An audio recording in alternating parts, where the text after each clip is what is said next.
Bom, primeiro, o que é um gás ideal?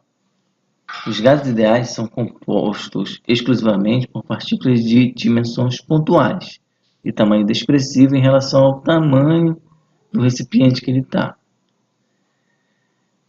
Ele se encontra em um movimento caótico em alta velocidade. Nesse tipo de gás, a temperatura e a velocidade de translação das partículas são proporcionais, tá? Ou seja, lembra lá o conceito de temperatura? Quanto maior a temperatura, maior o grau de agitação das moléculas, então maior a velocidade. E nesse tipo de gás, geralmente as partículas do gás, vocês vão considerar como sendo bolinhas, elas vão estar em linha reta. Só vai mudar a direção dela quando houver uma colisão entre as partículas, tá? Uma vez que não há interação entre as partículas de um gás ideal, a energia interna desse gás é sempre igual à soma das energias internas de todas as partículas que os constituem. Tá ok? Bom, tem algumas características peculiares desse gás ideal, tá? E a gente vai primeiro estudar o gás ideal para depois partir para o gás real, ou seja, simplificar nossas equações. Em resumo, neles só ocorrem colisões perfeitamente elásticas. Lembra o que é colisão perfeitamente elástica? Ou seja, o momento vai se conservar, a energia não se perde. Tá? Neles não existe interação entre partículas, sem reação química. Lá na química vai ter reação. Para nós, na física, não existirá reação química. Tá? Neles, as partículas têm dimensões desprezíveis, que a gente comentou há pouco, ou seja, é muito pequena em relação ao volume total dele. O mol de gás ideal ocupa um volume de 22,4 litros, independente do qual que seja o gás. Gás reais comporta-se como gases ideais quando em regime de baixa pressões e altas temperaturas. Ok? Grande parte dos gases comporta-se de forma similar ao gás ideal. Por isso, a gente vai estudar os leis dos gases ideais e aplicar no nosso cotidiano. Tá ok? Variáveis de estado. São 3 as variáveis de estado que caracterizam o gás: pressão, volume e temperatura. Tá ok? E a gente já estudou cada um desses aí: pressão, volume e temperatura. Bom, quem não está lembrado, vamos lembrar agora. Pressão. A pressão é definida como uma força exercida na direção perpendicular sobre uma dada superfície em relação à área dela. No caso dos gases, a pressão exercida é provocada pelo choque de suas partículas contra as paredes do recipiente. Imagina que tem uma seringa aí, e se eu quiser medir a pressão no êmbolo, ou seja, naquela parte que eu estou empurrando da seringa, vai ser a força média das partículas ali nessa direção. Tá? Então, vou ter a pressão. A unidade de pressão no sistema internacional é o Pascal. Pascal, Newton por metro quadrado. Lembra que a gente viu nas nossas aulas anteriores que pressão é igual a força sobre área, não é? Então, unidade de força, Newton, unidade de área no sistema internacional, metro quadrado. Por isso, Newton por metro quadrado. E a homenagem a Pascal, então, temos que Newton por metro quadrado é a mesma coisa que Pascal, unidade no Sistema Internacional de Medidas. Mas existem várias outras. As mais comuns que nós vamos encontrar é o ATM, tá? E o milímetro de mercúrio lá na química. Vocês vão achar muito a parte de milímetro de mercúrio. Sistema Internacional, Pascal. Quem vai na posto aí, encher o pneu de nossos carros ou motos, né? Geralmente tem lá o PSI. E aqui a relação, tá? 1 Pascal equivale a 101,325 ATM, tá ok? Ou 1 ATM, vai ter uma relação que vai aparecer sempre para a gente, 1 atm é igual a 10 a quinta Pascal. Beleza? Vamos seguindo aqui. Volume. Volume é do cotidiano de vocês, né? Então, o volume vai ser a multiplicação da largura, né? De um objeto, comprimento dele pela sua altura. Então, eu vou ter o volume. Beleza?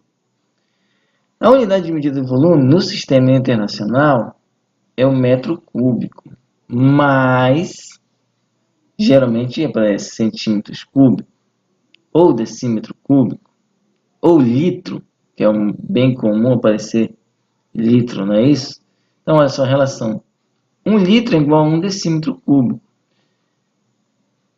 1 centímetro cúbico é igual a 1 ml. Lembra lá? Vocês que gostam de tomar refrigerante, pega uma latinha de 350 ml. E está aqui essa relação para passar de um para o outro. Tá? Quem tiver dificuldade é só avisar que a gente faz uma série de exercícios só de transformação de unidade. Temperatura. Temperatura a gente já viu, tá? Não vou repetir aqui o conceito dela. Acredito que todo mundo tem em mente. No sistema internacional, a gente vai trabalhar com Kelvin, tá? E especificamente para este tema de gases ideais ou transformações gasosas, a unidade que a gente vai usar de temperatura vai ser o Kelvin. E aí, para quem não lembra como que passa de Celsius para Kelvin, né? Temperatura em Kelvin igual a temperatura em Celsius mais 273. Por quê? Por causa das escalas, né? Celsius 0 a 100, né? Ponto de ebulição da água, ponto de condensação dela. E a do Kelvin é de 273 a 373. Não há valor negativo na escala Kelvin, tá? Não existe menos 10, menos 5, não. Só valores positivos. Vamos lá, essa era só a revisão, agora o que importa para a gente. Lei dos gases ideais. O estudo dos gases é desenvolvido pelos estudiosos Charles Boyle, Joseph Lois e Guy Lozak e Robert Boyle levaram ao surgimento de 3 leis empíricas, tá? E aí usadas para explicar o comportamento dos gases ideais em regime de temperatura, pressão e volume constante, respectivamente, tá? Mais à frente a gente vai ver detalhada cada uma das 3 leis. Mas primeiro vamos juntar logo tudo, né? Para depois ter a ideia de ver como que isso ocorreu. Juntando essas leis, formaram a base necessária para o surgimento da lei dos gases ideais, que relaciona o estado termodinâmico inicial de um gás, definido pelas grandezas P1, T1, V1, com o seu estado termodinâmico final, depois de ter sofrido alguma transformação. A ideia é que tenha, por exemplo, um recipiente, tá? E dentro deste recipiente tenha um gás, tá? Aqui com uma, imagina que isso aqui é uma seringa, sei lá. Uma seringa que tem um êmbolo e aqui tá fechado, tá? Então o gás está aprisionado aqui dentro. Esse aqui eu vou dizer que é o estágio 1. E aqui, numa outra situação, no estágio final, tu vai ter o êmbolo, sei lá, acontecer alguma transformação nele aí, que aumentou o volume. Tá ok? Aumentou o volume. Então, o que ele vai relacionar? Ele vai me dizer o seguinte, que a pressão inicial vezes o volume inicial dividido para a temperatura inicial é igual a pressão final vezes volume final dividido por temperatura final. Legal? Ou seja, o estado inicial vai ter que ser parecido com o estado final. Legal? Ou seja, o que vai acontecer? Aqui a gente vai relacionar posteriormente.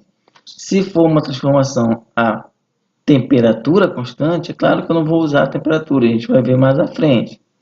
Se for constante, aí o que acontece? Se eu tinha uma pressão alta, né, e um volume baixo, aqui eu aumentei o volume, provavelmente eu vou ter que ter baixado a pressão. Pensa numa seringa aí que tu aperta com teu dedo, né? Se tu aumentar um pouco o volume dela, fica menos força tu fazendo para apertar. Mas a gente vai ver em detalhes mais à frente o tipo de transformação especial, ok? Bom, daí se tirou a lei dos gases ideais. A lei dos gases ideais afirma que o produto da pressão pelo volume de um gás dividido pela sua temperatura termodinâmica em Kelvin é igual a uma constante. Essa constante, por sua vez, é descrita pela equação de Clapeyron, tá? Então tá aqui, ó, PV igual a nRT. Tá legal? Esse T aqui, temperatura, tá? Em Kelvin. V, já viu, é volume. E P, pressão. Tá ok? Apareceu coisas novas aqui. Esse R, vamos chamar de constante dos gases ideais, tá? Depende da unidade de medida dele. Ele pode ser 8,3 Joule por mol por Kelvin, Sistema Internacional de Medidas. Mas, se eu mudar o Sistema Internacional de Medidas, ele pode ser 0,08206 litros por atm, tá? Por mol por Kelvin, tá? Litros por atm, beleza? Joule e litros por atm. Geralmente no exercício ele vai te indicar qual tu vai usar.